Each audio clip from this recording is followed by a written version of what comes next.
Carrington just got karma from the other week's antics with Caitlin Clark. That's right, DJ Carrington got flattened when coming up against the Minnesota Lynx. It's fair to say Caitlin got her payback while sitting at home and watching the WNBA viewership drastically flop. Racism has been impacting the WNBA well before this year. This is not a new thing. Sure. This is, and in that way, I do think Caitlin's being used as a pawn. Caitlin didn't bring racism to the WNBA. This has been happening, and that, I think, is what's been such a shock for all of us. DJ Carrington not only poked Caitlin the other day, but she also flopped to the floor acting like Caitlin had punched her. Carrington tried to make out that Caitlin had seriously hurt her, but it's all came running up on her now. That Lynx game made her mad. She was complaining to the refs about the decision. This is what Caitlin has to go through every game, DJ. After the game, DJ said she didn't mean the foul, even after clips were shown of her intentionally poking Caitlin and also laughing with her teammates about the situation. Rests up. She gets to watch the WNBA crumble right in front of her. The viewership has plummeted with fans refusing to watch, and Caitlin is off to Europe. Could she potentially look for a move into the Euro? Carrington has always been a fierce competitor on the basketball court, but there's a fine line between intensity and unsportsmanlike behavior. Carrington, known for her physical play, has had a career marked by her tenacity and aggression. Her latest actions, particularly the eye poke incident with Caitlin Clark, have forced the spotlight on her in a different light. Could DJ Carrington's fall on the court be the result of karma after her controversial poke to Caitlin Clark? We don't want fans that are going to degrade us and call us names. I mean, we already see what's happening in the world. Something needs to be done, whether it's, them checking their fans or this league checking. There's no time for it anymore. The poke to Caitlin Clark's eye wasn't the first time Carrington's aggressive tactics have raised eyebrows. Throughout her career, she's been involved in several incidents where her physicality crossed the line, leading to confrontations with other players and even referees. This time, however, the stakes were much higher. Caitlin Clark is not just another player, she's the face of women's basketball. And when Carrington poked her in the eye, during one of the most crucial games of the season, it wasn't just Clark who felt the impact. The entire sports world was watching, and the fallout was immediate. Caitlin Clark get poked in the eye. Caitlin said in media after that was accidental, that was unintentional, but we saw reporters gaslighting that situation, trying to make more of it, speaking to amplifying the wrong narratives. As a result of that, DiJonai Carrington posted getting threats based off of an incident that Caitlin Clark said this was a basketball type of thing. I pushed through, we played a game, she played a good game after that. So she minimized it, tried to erase it, and tried to send a message like, y'all, there's nothing here.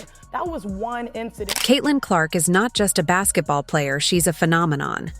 From a young age, Clark was destined for greatness. Her incredible talent on the court has made her a household name, and her meteoric rise to stardom has captivated fans across the world. But Clark's journey hasn't been without its challenges. She's had to fight for every opportunity, and her path to the WNBA has been marked by hard work, determination, and an unwavering belief in her abilities. I get sad when I talk about this a little bit in that we're still not talking about basketball. No. We're still not allowed to be focused on for our basketball play. But despite her individual success, Clark has always been a team player. She cares deeply about her teammates and her fans, and she's never let the spotlight affect her work ethic. Even as the media began to hail her as the future of women's basketball, Clark remained focused on her game, always striving to improve and elevate those around her. My WNBA Player of the Week. Surprise, surprise. Indiana Fever rookie sensation, Caitlin Clark. There's nothing really to say other than that. She's winning Rookie of the Year. She's a top candidate for League MVP honors. She ain't beating Angel Wilson for the MVP, but she's beating Angel Reese for the Rookie of the Year. That's a wrap. That's over. And props to Angel Reese, who's had a good year, by the way. That's what made the eye poke incident with DiJonai Carrington so frustrating for her fans. Clark had done everything right. She had put in the work, led her team to the playoffs, and was on the verge of cementing her legacy. But in one moment, everything changed. The poke to her eye not only affected her physically, but it also changed the course of the game. Clark's vision was compromised, and though she fought through the injury, it was clear that she wasn't playing at 100%. This moment became a defining one in Clark's career, not because of her performance, but because of the way she handled the adversity.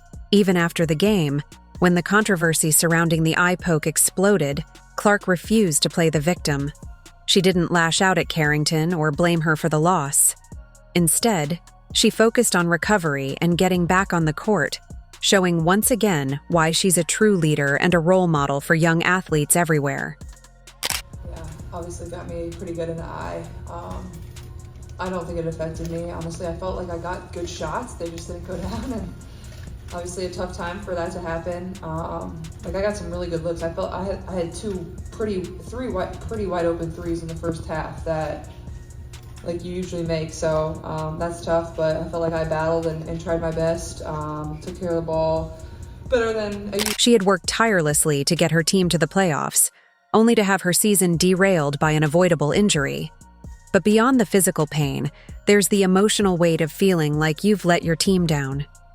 Even though no one blames Clark for the loss, it's likely that she carries that burden with her.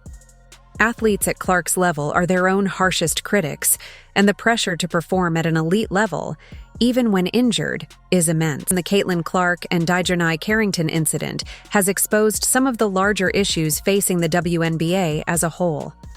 While the league has made significant strides in recent years, growing its fan base and increasing its visibility, it's clear that there are still many challenges to overcome. One of the most glaring issues is the league's inability to properly promote its star players.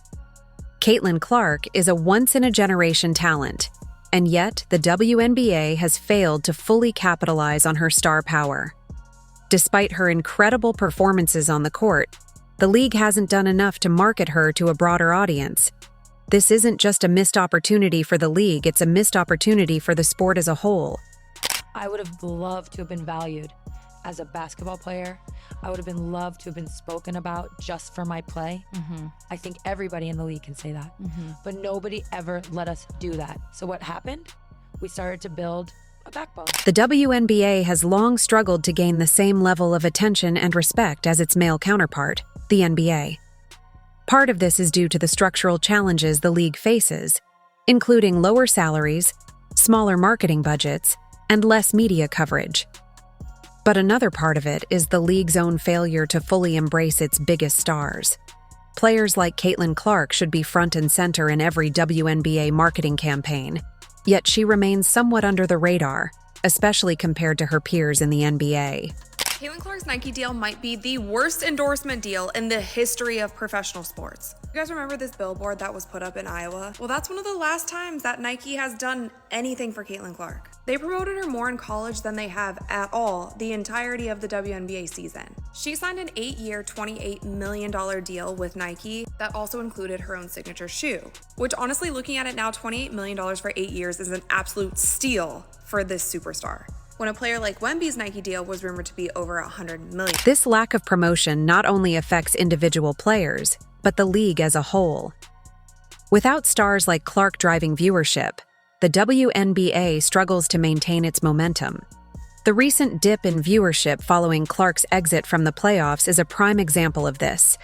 Fans want to see the best players on the court, and when those players aren't given the recognition they deserve, it's the league that suffers.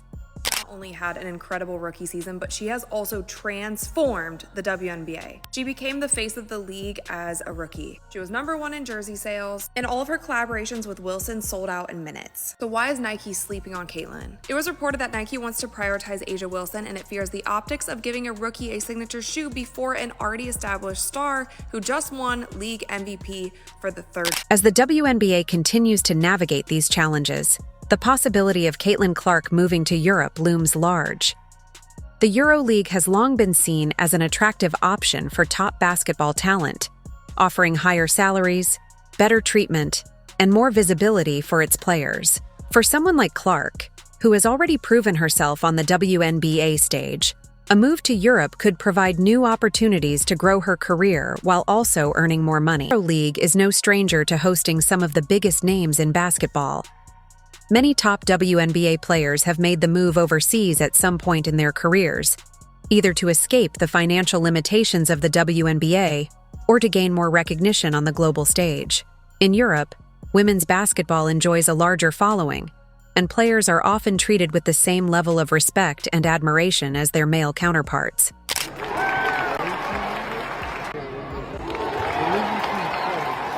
For Clark, a move to Europe could be a game changer. Not only would she have the chance to play in front of larger crowds and gain international recognition, but she could also earn a significantly higher salary than what she's currently making in the WNBA. The financial benefits alone are enough to make Europe an appealing option, but the chance to continue growing her brand on a global scale is what truly makes it enticing. Of course, leaving the WNBA wouldn't be an easy decision for Clark. She's been a cornerstone of the league, and her presence has helped elevate women's basketball in the United States.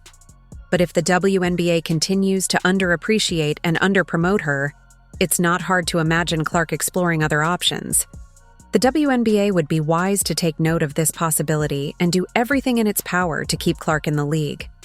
Losing her to the EuroLeague would be a massive blow, not just to the WNBA, but to women's basketball in the U.S. as a whole. There could be a team overseas who would love to snatch Caitlin Clark away from us and give her a crazy offer. I mean, Ice Cube was about to give her $5 million to play in less than 10 games in the Big Three. So the money is there, and if these owners are smart with it, I could definitely see more WNBA players going overseas and possibly not returning. One of the most puzzling aspects of Caitlin Clark's career trajectory has been the silence from Nike, one of the biggest names in sports sponsorship.